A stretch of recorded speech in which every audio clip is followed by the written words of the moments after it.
ستايلكيغا واسعان yahay والله اوكي مان وريا اسكبر محايسا waa fiican ay saaxib hado ستايلكaagu wuxuu igay qof hadda magaalada soo galay oo baadi ka yimid war ستايلكيغا واسعان yaa yaana baxa ku dhafay ستايلكيغا waxba ka sheegin mar dambe si u xiran yahay tayga soo arkamis wuxuu u xiran yahay sida ciidamada kuma xidhnay wuxuu xiran yahay sida daanyeerka aniga sida ciidamada u xiran soo arkamis shahaadan ku qataa shahaado weyn baa koob lagu siiyay aniga wariya tayga iyo sida ciidamada inuu xidho beentam yu maada sida ciidamada u xiran anaga hadda sida ciidamada kugu xiran wariya sida daanyeerka u xiran marka hore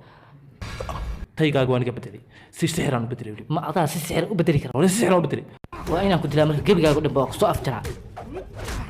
waa aniga sida hadda ciidamada kugu xiran adaa daanyeer u xiran ka saarta in aniga qasbita daan laad kala daalay bastri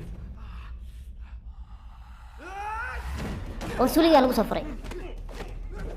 shiinayska waxbaan isku doonaya anaga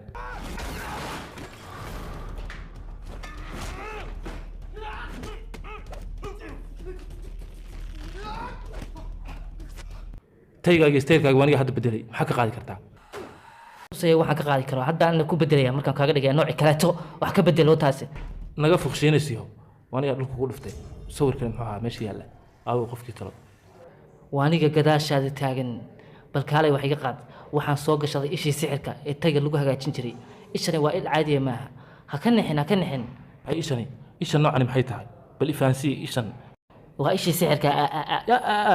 ma isha aabal dhaha anigana hadda ku tusaya waxa alla dhaho maxay tusaysaa waxaan ku tusayaa sixirka saan loo bedelo wixii looga hortagay baan qanaa ba alla dhaha magaciisa ba alla dhaha magaciisa waa kii ishaada barburin lahaa oo digaandigta ka dhigi lahaa fiir adigu war waa maxay waxaad samaynaysaa ma garanayo kuu sheeg war waa maxay war naftayda haligan waryaa war naftaada maaha ambataydu waa waxbaa socday u kaadi